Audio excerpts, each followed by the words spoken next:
ఈ మధ్య కాలంలో మొన్న రేణు దేశాయ్ గారి ప్రెస్ మీట్ పెట్టి చెప్పినప్పటి నుంచి కూడా ఆన్లైన్లో కుక్కలకు సంబంధించినటువంటి అంశం బాగా ట్రెండింగ్లో ఉంది.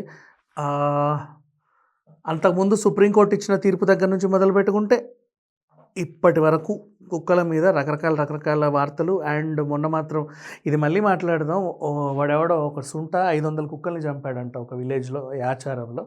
అది మళ్ళీ మాట్లాడదాం. ఇకపోతే ఇక్కడ జరిగిన ఇన్సిడెంట్ ఏంటంటే, సమ్మక్క సారలమ్మ జాతర ఉంది ఆల్రెడీ మనకి మంత్ ఎండ్లో 3 రోజులు నడుస్తుంది జాతర.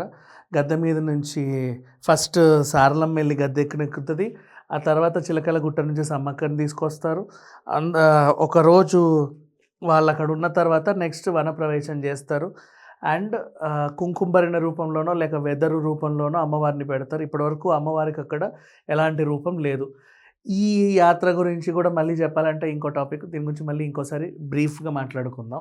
కాకపోతే ఇక్కడ అంశం ఏంటంటే, సమ్మక్క సారక్క జాతరలో ఎవరైనా మొక్కులు చెల్లించుకోవడానికి తిరుమల వెళ్ళినప్పుడు గుండు కొట్టించుకుంటారు. ఒక్కొక్క చోట ఒక్కొక్క ఇది ఉంటుంది. ఇక్కడ ఏంటంటే పీర్ల పండగకి దస్తి కడతామంటారు. ఇక్కడ ఏంటంటే నిలువెత్తు బంగారం, అంటే ఇప్పుడు బంగారం రేట్లు పెరిగిపోయాయి కదా, నిలువెత్తే వాడిస్తాడు, బేడెత్తే దొరకట్లేదు అనుకోవద్దు. బంగారం అంటే అక్కడ బెల్లాన్ని బంగారంగా వర్ణిస్తారు. అక్కడ ఆ పర్టికులర్ టెంపుల్ పరిధిలో ఏం చేస్తారంటే, మనం కూర్చుంటాం కదా, తులాభారం వేసినట్టుగా మనకు ఈక్వల్ క్వాంటిటీలో బెల్లాన్ని నింపుతారు. ఎన్ని కేజెస్ ఉంటే అనికి. ఇప్పుడు మనిషి 100 కిలోలు ఉంటే 100 కిలోల బెల్లం. ఈ బెల్లాన్ని అమ్మవారికి సమర్పించుకుంటారు అనమాట. సో ఇట్లాంటిది ఒక సిస్టమ్ అక్కడ ఉండింది. అది ఎప్పటి నుంచో వస్తూ ఉంది. చాలామంది ఫాలో అవుతారు, వాళ్ళ మొక్కులు చెల్లించుకుంటూ ఉంటారు ఏదైనా మంచి జరిగితే.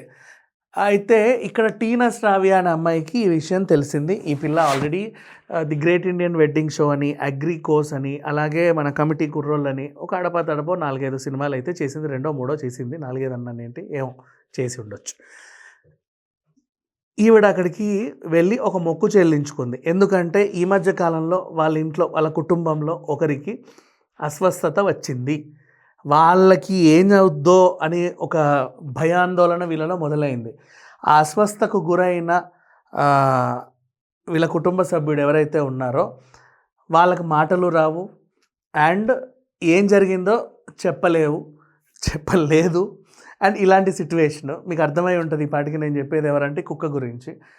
ఆ కుక్కకి కొంచెం ఏదో చిన్న బాధ అనేది ఉంటే హాస్పిటల్కి తీసుకెళ్ళినా కూడా అది సెట్ అవ్వకపోతే, దానికి మంచి జరిగితే దానికి మంచి జరగడానికి అమ్మవారికి మొక్కుకున్నారు వీళ్ళు. అండ్ అమ్మ, మాకు మంచి జరిగితే, మా కుటుంబ సభ్యులకి అనారోగ్యం నుంచి బయటపడితే మీకు నిలువెత్తు బెల్లం సమర్పించుకుంటామని ఆవిడ మొక్కుకుంది. అలాగే మొక్కు ప్రకారంగా తీసుకొచ్చి కుక్కను అక్కడ కూర్చోబెట్టి అలా తులాభారం వేస్తే, ఇది మంచా చెడా, చేయొచ్చా చేయకూడదా అని ఎవరికీ తెలీదు. ఇప్పటి వరకు కూడా కుక్కలని గుడిలోకి రానివ్వద్దని కానీ, ఇలా తులాభారం వేయకూడదని కానీ ఎక్కడ ఏ శాస్త్రంలోనూ ఏ చట్టంలోనూ లేవు. అండ్ ఇప్పటి వరకు సమ్మక్క సారలమ్మ జాతరలో ఇలాంటి దాఖలాలు ఎప్పుడు జరిగింది లేదు. కాబట్టి వాళ్ళ కొత్త, అక్కడ కూడా ఏ శాసనం లిఖించబడలేదు ఇలా చేయకూడదు అని. సంథింగ్ ఇప్పుడు నీకు మంచి జరిగితే నువ్వేలాగో నిలువెత్తు బంగారం ఇస్తున్నావో, పాపం ఆ కుక్కకు కూడా మంచి జరిగింది, దానికి కూడా మొక్కుకునే హక్కు ఉంది. కాకపోతే నీ ద్వారా అది చెల్లించుకోవాలి. ఎందుకంటే దానికి మంత్రాలు రావు, చెప్పలేదు, కొబ్బరికాయ కొట్టలేదు, అగరబత్తులు వెలిగించలేదు. నువ్వు చెప్పిన మంత్రాలు మమ అన్నా కూడా అది అనలేదు. ఆబ్వియస్లీ ఇదంతా కూడా గుళ్ళల్లో జరుగుద్ది. ఇంకా సమ్మక్క సారలమ్మ జాతర దగ్గర అయితే అమ్మవార్లకి కళ్ళు శాఖ పోస్తారు, నాన్ వెజ్ వండుకొని తింటారు, జంతు బలులే ఇస్తున్నారు. అక్కడే అమ్మవారికి మొక్కే చూపించే అక్కడే రక్త బలులు కూడా ఇస్తున్నారు. అలాంటిది ఒక ప్రాణి, మనలాగే ఒక ప్రాణి కుక్క వచ్చి అక్కడ దానికి ఏదో మంచి జరిగిందని దాన్ని మొక్కు తీర్చుకుంటే అపచారం. అసలు ఇలాంటిది ఎక్కడన్నా విన్నామా? అమ్మ, కుక్కలు కూడా దేవుళ్ళతో సమానం. నీకు విషయం తెలుసా, కాశీ యాత్రకి వెళ్ళిన ప్రతి ఒక్కరికి కాలభైరవుడి గురించి తెలుస్తుంది. అక్కడి నుంచి వచ్చిన తర్వాత కూడా ఏదైనా నల్లగా ఉండే కుక్కర్నికి వాళ్ళు పూజ చేసి ఆ యాత్ర ముగిసింది అని అప్పుడు ఫీల్ అవుతారు. అంటే నీ అవసరానికి నీకు కుక్క కావాలి, నీ అవసరానికి నీకు పిండం తినడానికి ఒక కాకి కావాలి, కానీ నువ్వేమైనా పూజలు పురస్కారాలు గట్రా చేస్తే పైన కాకొచ్చిందా కింద కుక్కొచ్చిందా అంటే అపచారం అపచారం అపచారం, అమ్మో ఏదో జరిగిపోయింది, అసలు ఇంకా సర్వనాశనమే, ఇంకా మొత్తం ప్రపంచం అంతా ఏదో అయిపోయింది, తలకిందులు అయిపోయినట్టుగా చేస్తారు. కుక్కలు కూడా మనతో పాటు జీవించగలిగేవే. అవి డొమెస్టిక్ యానిమల్స్ అమ్మ, వైల్డ్ యానిమల్స్ కావు.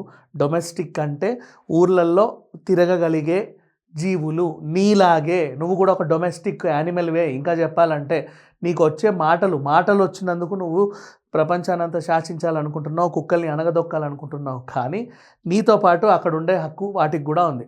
నిజంగా కుక్కలకే గనక మాటలు వచ్చుంటే, అవి గనక యూనియన్స్ మెయింటైన్ చేసి ఉంటే, అవి గనక ఎలక్షన్లలో నిలబడి మీ కాలనీల నుంచి మిమ్మల్ని తరిమేయగలిగితే మీరు ఉండలేరు కదా, మీరందరూ అడవుల్లోకి వెళ్ళిపోవాలి తెలుసా.